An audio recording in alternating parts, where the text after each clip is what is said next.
जो सू की है उसने अपनी बहू को ले जा करके भूरी को और यहाँ एसएसपी साहब के यहाँ पे आ करके नुका जी मेरी बहू का रेप कर दिया। वो हर किसी बंदे पे 76 लगाती है और फिर बाद में 10-15 दिन के बाद शादीशुदा महिला है, एजिड है। हाँ, तकरीबन 50 ऊपर नहीं लगाती है, अपने परिवार में से या तो बहू को ले लेगी या किसी बच्चे को पकड़ लेगी।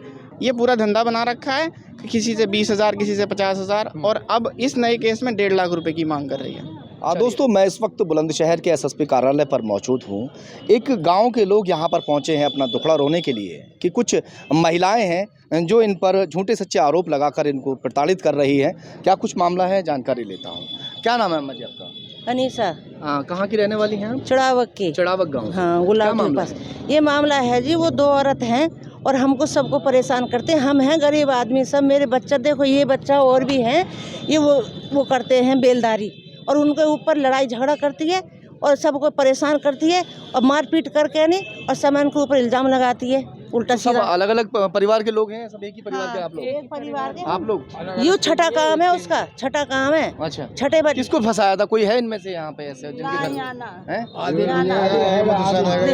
ये देखो पहले तो इनको फंसाया। ये है? क्या नाम है?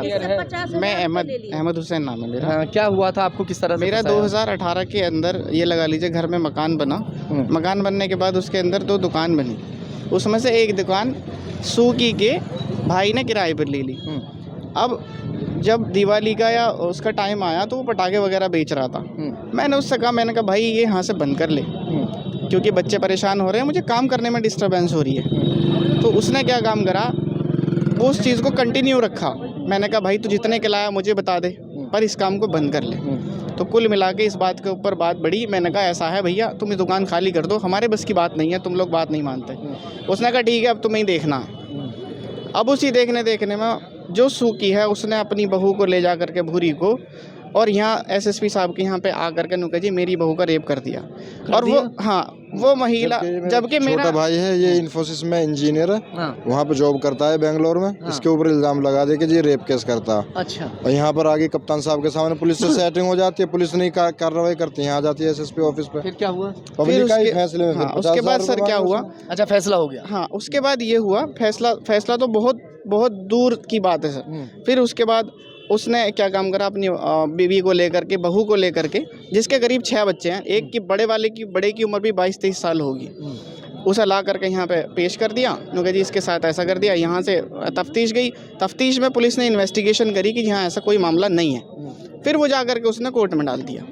कोर्ट में डालने के बाद फिर आपको पता ही है कार्रवाई जब शुरू हुई तो उसके बाद मैं अकेला काम करने वाला, सब कुछ करने वाला, मैं इतना परेशान हो गया कि गाँव का सबका दबाव कि भैया ऐसा है, अगर तुम फैसला नहीं करोगे तो तुम जेल जाओगे।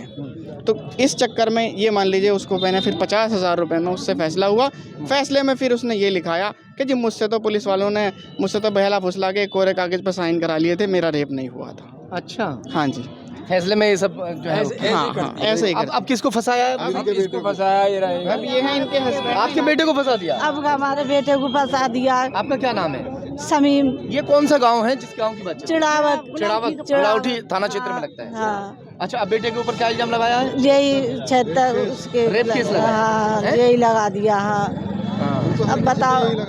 पैसे वसूलती है वो, हर किसी बंदे पे 76 लगाती है और फिर बाद में 10-15 दिन के बाद। शादीशुदा महिला है? एजिड है। एजिड है? हाँ, तकरीबन 50 ऊपर नहीं लगाती है, अपने परिवार में से या तो बहू को ले लेगी या किसी बच्चे को पकड़ लेगी। बस उससे जैसे बच्चे से कहोगे वो कि तुम्हें ऐसे बोलना है, वहाँ पे जाकर के वो उसी की टोन में बात करके। उसकी गुट में एक रूबी है ना, रूबी। कप्तान साहब के आप पहुँचे हैं पास, क्या कहा कप्तान साहब? कप्तान साहब ने, सीओ साहब ने हमारी बातें सुनने के बाद उन्होंने थाने को फ़ोन किया है और उन्होंने कहा है कि इनकी पूरी मदद की जाए। ये महिला ने ये पूरा धंधा बना रखा है, किसी से 20,000 किसी से 50,000 और अब इस नए केस में 1.5 लाख रुपए की मांग कर रही है। चलिए खैर, फिलहाल पुलिस जांच में जुट गई है और अगर ये लोग निर्दोष हैं तो इनको छोड़ दिया जाएगा, इनके ऊपर कोई कार्रवाई नहीं की जाएगी। और जो महिला इस बात पर साबित हो जाता है कि भाई वो महिला बार बार किसी को फंसा रही है तो इस बार कार्रवाई उस महिला पर होनी तय है।